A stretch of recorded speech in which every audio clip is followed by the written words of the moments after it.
Hi, welcome back. It's story time on Chop's Garage. We've had a very unhappy person, and apparently I'm a dodgy car dealer. But the motor's not here, and it's freezing cold outside, so let's get tucked up inside. I'll tell you what's happened. I decided I'm keeping the hat on because it's still brassic inside as well. So, what happened? Doesn't happen very often, me getting called dishonest, and when it does happen, I take it quite personally. And in this occasion, I just can't see how anybody came to this conclusion. Unfortunately, though, there will be people you come across in life that no matter what you do, you can't make them happy, and they're entitled, and you'll never get through to them what they're saying and doing is unreasonable. Now, what happened was I had Nissan Qashqai for sale. Now, if you've watched the channel regularly, you'd have seen this Qashqai regularly with me proudly saying how I'd sold it, and I told it for full price when somebody else had wanted to chip me quite heavily on the vehicle. Now let's give you a bit more background as to how that came about. So a lady turned up, I would say 3 weeks ago, and said that she needed to buy a 4x4. She needed a 4x4 SUV style vehicle, but was unsure what she should have. She'd had me recommended to her, and she could see I had a few on the website. Now, I didn't really have a few. I just put like one single holding image, stock image for some of the cars I had in that were awaiting prep. And I had a RAV4, a Mocha, and this Qashqai. So she came on and said she wanted to have a look around. So she had a good look around. She asked me lots of questions about the cars. And then she said she'd like to come back at some point. She didn't have time then, but she'd like to come back at some point and have a test drive them. I said, well, none of them are advertised at the moment, so there's no real hurry. You can pop back later on and test drive them. So she hopped in the car and away she went. Turned up about a week later, I think it was on a Saturday, doesn't really matter what day it was, and asked if she could check the vehicles against each other, but didn't want to drive on the road. I've got quite a lot of space here off road, so she just wanted to drive around the yard. So she hopped in, and I was quite busy at the time, so I just threw her some keys and she went and tried each vehicle out. Said she wasn't quite sure which one she liked the most, or she was going to wait, think about it and come back again. She did. She came back for a third visit and said she'd narrowed it down to the Qashqai, but could she go round with me on each car and record me while I spoke to her and tell her once again everything about the cars. So as we went around the car, she wanted to know, were they cam belt, were they timing chain, what their average MPGs were, features and so forth, and just like my opinion of what the benefits of each vehicle were. So I did it. I had the time to do it. I did it. I thought, fair enough. She's nervous. She's nervous. She doesn't know a lot about cars. She doesn't want to buy the wrong car. Big decision. So so I thought I'll go through it with her. So I did, and this time she said, right, okay, I think it's the Qashqai I want. Go for a test drive. So we went out for a test drive in the Qashqai. Came back very happy with it. What do we want to do from here? Well, she said, walks back to her Hyundai i30 and says, well, actually, at the moment, can't do anything because this, and there was a bang in the back of the Hyundai i30, said this is actually under insurance at the moment. I'm just waiting to get paid out on insurance because they've written the vehicle off. Right. Okay, so you're not actually in a position to buy or put a deposit down at the moment. No, I'm not. Right, okay, she said, I don't know, I'm getting paid on it. So I gave her some advice again, because she said that they'd given her one price, but it seemed a bit low. And I said, well, go and get yourself 3 prices off the internet for the same vehicle, same mileage. You don't have to take the first offer from the insurance company. Keep going back to them saying, if I need to replace this vehicle, that's what I'm going to replace it at, and you'll be able to get yourself a higher price point. Okay, now at this point, it might seem strange that we're almost 3 weeks on and I haven't prepped the cars, but anybody who knows me knows that isn't that strange. I tend to stockpile them all. I'll put a holding image up, and then to be honest, what happens is a lot of people come wandering onto the yard, recommendations, and then we pull the car out and prep it specifically for them. It'd be nice to be in a world where they were all 100% ready to go, but it rarely is, and I have to prioritise because it's a small setup here. I have to prioritise the ones that are sold, and some cars end up sitting in the background. The RAV4 went off to go and get paint after she saw it. The Qashqai had to go down. That's another thing. The Qashqai had to go down, and it had some advisories left from the last MOT. So it just had an MOT done, but the person had chosen to leave advisories on it when they sold the car to me. And Nissan had advised rear discs and pads, and exhaust flexi had a crack in it. And I sent the car off. I sent the car off to have those things done so that the MOT was advisory free. So that was done after she visited and after she test drove. So in between, she messaged me. So she messaged me about maybe a week later, 3 days later, to say, still not sorted out with the insurance, but can you confirm a couple of things on the Qashqai? Have these advisories been done? And I said, well, yes, they have. As confirmed, they've been done. And what could you do on the price of the vehicle? And I told her what the price of the car was, 6,995. And she said, oh, I'm not sure I can get anywhere near that. Could you do anything near 6.5? So I said, well, it's coming with an MOT on it. I'm going to get these bits and bobs done. I don't think they're going to cost too much. I'll come as close to that price as I can. I might be able to do something around 5, 6, depending on how much it costs to get this work done. Normally I wouldn't be able to discount anywhere near that, but I did get the car at a good price. There were a couple of lips of paint on it that she wasn't worried about having done. And I thought that probably I could compromise at that point. But again, like I said, she said she wasn't ready to go ahead because the insurance hadn't paid out. She was still in negotiations with them, and it took about 6 days to get a response from them.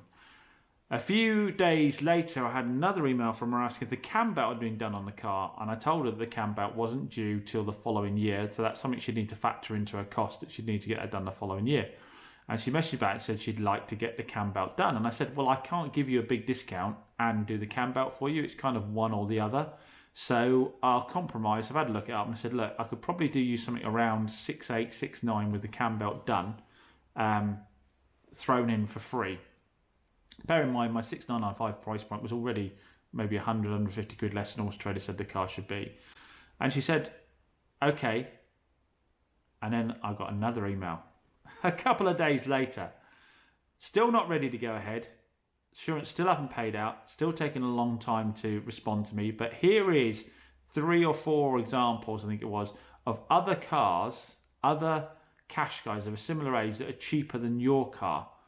And she sent me links to Auto Trader of these cars, and 3 of them I think were private sellers. One of them was a trader, but the pictures were really dubious. They were on like a grass verge on the corner of a cul-de-sac. They looked really, really sketchy. And a lot of the cars weren't the same spec. And obviously she didn't know whether they had a cam belt done or not. They weren't going to be coming with a warranty. And mine was a one owner from new cash guy with a full Nissan main dealer service history, which has got to make it worth a bit more as well, hasn't it?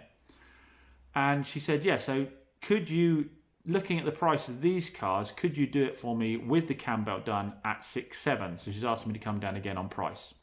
Now, it so happens that on the day that she sent that email, lovely young lady just turned up out of the blue, said she'd like to test drive the Qashqai, and took it for a spin with Dad, loved the car, wanted to buy the car at the asking price, and their ask was that I got the cam belt done for me. Because again, I don't mind having conversations about cam belt. It wasn't due for a year, but they knew it was coming up, and it was going to be a cost that they were going to have to burden them. And I said, well, to be honest, I can get it trade rates cheaper than you'll get it done, so we can work something to deal. And because it's a relatively inexpensive cam belt, I said I think it's only about 250 quid, I want to say.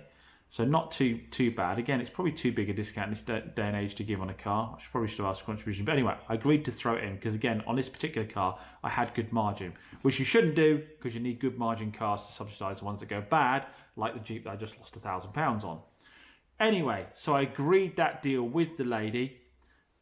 She gave me a deposit there and then. The car's gone off to have the cam belt, which is why I can't show it to you now. And all was good. So I hop on my computer and email back the lady and say, just to let you know, the Qashqai has now sold. It did go for its asking price with the cam belt thrown in. Thanks for your interest. Good luck with your search for your car. What I got back was an email that was obviously a bit of a rage written email. She was kicking off in the email saying that she had thought she'd found a good, honest, trustworthy garage. I've been recommended to her, but she couldn't recommend me to other people because I didn't have common decency. I hadn't got in touch with her before and given her the opportunity to buy the car before the other lady did. And like I say, as such, I was untrustworthy. I messaged her back and I said, at the end of the day, I don't know how you deem me as untrustworthy. I bent over backwards with you, giving you all the information, several test drives, several chances for you to have a look at the cars. I gave you all the information you wanted to. I told you what my price point was, and you weren't prepared to pay it. You weren't prepared to pay my price point. You put no deposit down the vehicle, and you weren't prepared to move ahead because your insurance company hadn't paid out. And she messaged you back and said, no, you should have given me the decency. If you'd rung me up, I probably would have given you the 3.8 with the cam belt done. So still £200 less. So she somehow thinks that, one, she was entitled to get first refusal even though she put no deposit down and even though she wasn't prepared to my asking price. But even if I rang her up with someone in front of me who was prepared to pay me full asking price, I should still be selling it to her with a bigger discount. Now, how does this scenario, I mean, perhaps you've got something to say in the comments down below. Perhaps some out there agree with her and think somehow I was out of order, but how is it dishonest anywhere through that process? How did I show any dishonesty anywhere through that process? Now, how could you possibly review a business like mine and say that on the basis of that experience, I'm a dishonest person? At what point was I dishonest? At what point did I tell any lies or do something untrustworthy? It just seems that everything seems to want to be on the customer side now. 14 days to return a car if you didn't sell it. You want to be able to have your deposit back if you leave a deposit. You want to be able to return a car within 30 days for any reason if you find a fault. Up to 6 months if the fault potentially existed at point of sale. If you've done it on finance, up to 5 years because it potentially might have existed at point of sale. But now you also want us to keep a car on the off chance that by the time you've worked things out with your insurance company that you're going to buy it from us, but still at a heavily discounted price point. And God forbid we sell it to somebody else in between who is ready to actually buy a vehicle at the price we're asking. We're dishonest and untrustworthy. Now, don't get me wrong, the vast majority of people I deal with in my business, absolutely lovely, brilliant people, no issue with them at all. The requests are normally reasonable and so forth. But there does seem to be a small portion, which is growing a little bit, of very, very entitled people out there. But it does seem the more sort of protection we give consumers, the more irresponsible they come with their own decision-making processes. With this example, at any point lady could put a deposit down on the car, could have just agreed the price and bought it. But it's not her fault, it's my fault. And people, just don't seem to be responsible at all for any of their decision-making. But the flip side of that is that would be one thing if that just, they were fed up with the fact that they didn't get their own way. But now with the use of social media and reviews, even though they're completely in the wrong, they use it to batter businesses and try and cancel people off. And it does seem to be getting, like I say, unfortunately, vast majority good, but it does seem to be growing. I don't know what we can really do about it. I mean, I've been in a group chat with some other dealers and I've been sent in the last 3 days, 4 or 5 different examples, I'd say, of people using the review systems to batter a dealer and give a 1-star review when they've either never even been to the dealership, or the version of events that actually happen differ drastically to what did actually happen. And luckily, a few of them, once they've been called out on it, because at least the dealer has a ability to respond. When they've been called out on it, these reviews seem to have mysteriously disappeared. I do wonder if a lot of people don't realise we do have a right response on a lot of these platforms, and when they're actually called out on it, they hurriedly disappear off in the background. But like in this example, I'm in a local community. I'm a lot. It's a very word of mouth area, and this lady could be going out saying all sorts, couldn't she? And I don't know what she's saying to them, whether she's giving them the full facts or not. I won't worry about it too much because I know that pretty much anyone who's had any dealings with me knows that I'm a fair guy. Let's be honest. If we boil this story down to what it really is you went to buy a car, you didn't commit to buying the car, so the dealer sold it to somebody else. That's pretty much what the story is. Like I said, I'm sure her story is going to differ from whoever she tells. But in the end, I just left it with an email to say, look, I don't think we're ever going to agree on this. Good luck with your car hunt. And if she obviously was to put anything on social media, I would be very keen to defend myself and point out exactly what happened. It never ceases to amaze me how many people out there do think they can hold a car without any commitment level at all, without putting a deposit down or putting a deposit down that's refundable. If you put a deposit down on the car, you've said you want to buy it. So unless you've not actually had an opportunity to see the car, then it shouldn't be refundable. And if you put nothing down at all on the car, then it's first come, first serve. Whoever else comes along, doesn't matter what the scenario is, whoever comes along, unless the dealer specifically said, I'm going to hold that car for you, then you've got no expectation, and you should have no expectation at all that it's guaranteed you're going to get the vehicle.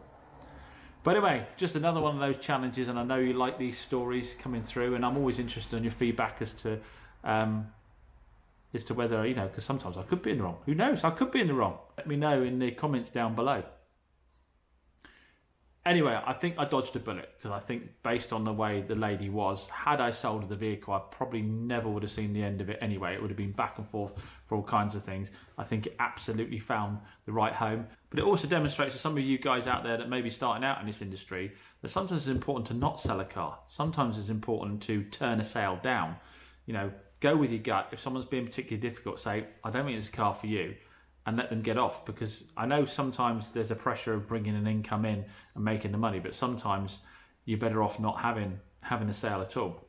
So as always, thanks for watching my ramblings. If you enjoyed it and you want to hear more, make sure you hit that subscribe button down below. It costs you nothing to subscribe to a YouTube channel. All you're doing is saying that when videos come out, I want to know that they're out and I like this channel. You're not committing to anything financially at all. I think some people think you are. We've got lots of new stock in. We bought lots of part exchange stock, so we get the opportunity to find the other side of the coin is how many consumers have dumped a troublesome motor on a dealer without telling them. So like I say, make sure you've hit that subscribe button down below for those videos to follow. Don't forget, we've also got our raffle ongoing for our Audi A3 convertible. And that one, this time we're going to be supporting North Devon Hospice. One of our subscribers recently passed away, but was looked after by North Devon Hospice. So we decided that the charity that receives on the proceeds from that raffle is North Devon Hospice. Only £2 a ticket. It's there is a cash alternative. You can choose £4,000 cash instead of the car if you want, but it's a nice 2011 convertible Audi A3 with a new MOT, but coming out with a warranty as well. It's got a full service history, fantastic little car. As I say, tickets are just £2. There'll be a link in the video description down below, or just Google Chops Garage Raffle and you'll find it that way. See you on the next one.